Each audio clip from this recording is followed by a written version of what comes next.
هذا قاع ما يتحملوا، قاع الأقل ما يدخلوا. عمره تحت التراب مع كامل الأسف، عمره تحت التراب في 2000 في شهر 8 يوم 23 مديولة في 2008، عنها متخيمة وعنها راجل يقتل معاه وعنها على سنة الله ورسوله. هذا ما تخطى تزوار قادم، تخطى تزوار. هذا ملف يتعلق بالمرحومة وبالمالك، هاي وثائق كاملة. هذا أخبرها في 2000 يرحمه ويرحم أموات المسلمين في شهر 8 يوم 23 دافن أنا بيدي. هذا اللي يتكلم دافن بيدي.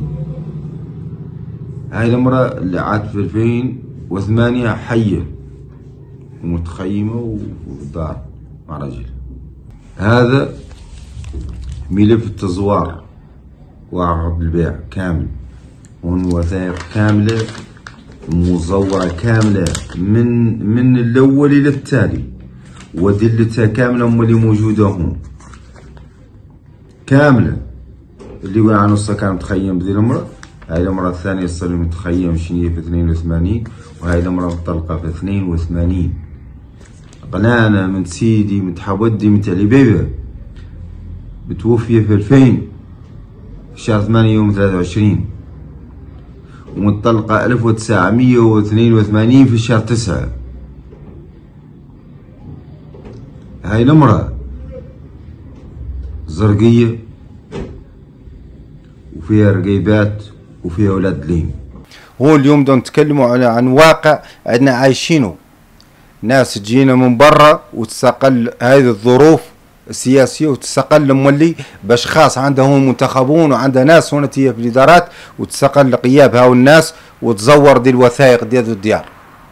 اليوم رانا نبحثوا عن القانون ونبحثوا عن مولي الناس تعذرنا في هاي القضية، لأن هاي القضية ما هي قضية شخص أو شخصين، هنا راهي ديار في الداخل، وخاصة الساكنة الأصلية ديال هاي المدينة عاد محاربة بجميع النواحي.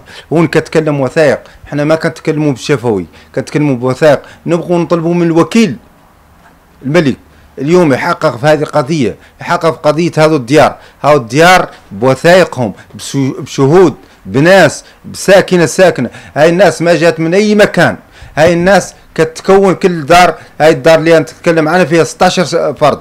دار رقم 1995 حي المطار زنقة الدار البيضاء. هذه الدار ساكنينها من زمن الاستعمار الإسباني.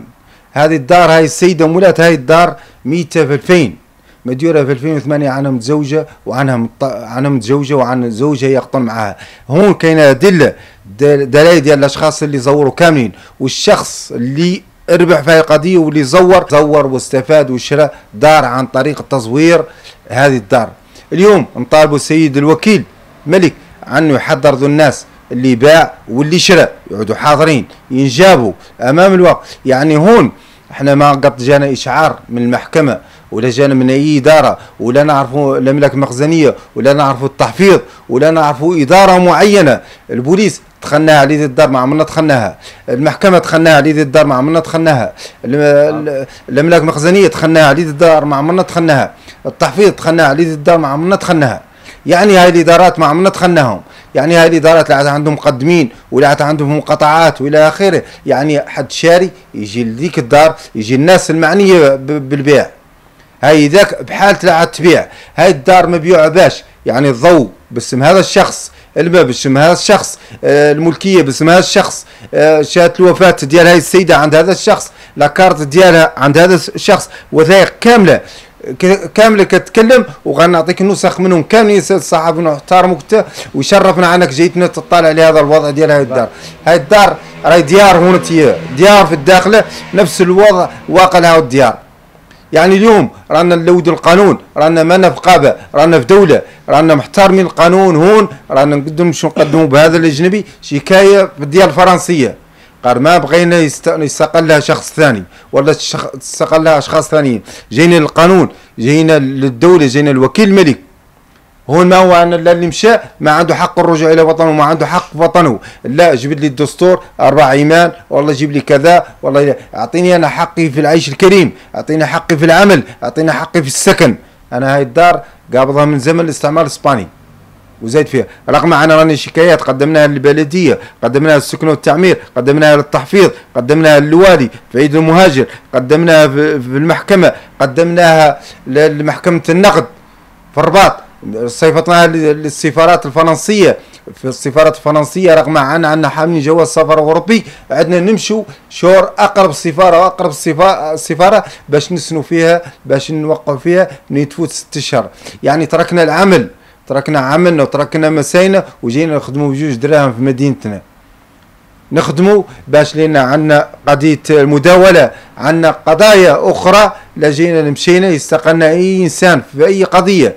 يعني اليوم رانا بقينا القانون، وهنا تيرى وثائق هي اللي كتتكلم، أنا هذا الشخص كتكلم وثائق. واليوم تيرى تجديد مولي الشكاية 12 يوم، هي اليوم نعطات اليوم في الكوميسارية في الضابط. نبقي هاي الناس تطالع لي الوثائق كاملة، ونبقيها تدير بحث في قضية هذه الدار. يعني هنا تي عقد بيع مزور كامل، هون وثائق انجبدت كاملة تتعلق بهذو الأشخاص اللي زوروا. هاو الناس مشات خلات مواجهة فرنسي مباشرة يستقل هذا الشخص أجنبي. لا عاد هو أجنبي، أنا ولد الدولة، أنا ولد هون، أنا ما جيت من أي مكان. واليوم رانا نطالبوا من الرأي العام الداخلي والخارجي أنه يعذر هذه القضايا ديال هذه الاشخاص كامله. لا عاد هذه القضيه تتعلق تتكلم بوثائق، رغم انك تكلمت قال نعطيك نسخ كامله اللي تطالع هذه الناس كامله وتعرفها كامله. هي اولا نوصل واحد الرساله، هي كاينه موافقه عقار خاصه في حي المطار. حي المطار لانه عنده منازل كبيره 300 متر 250 متر والسونتر ديال المدينه.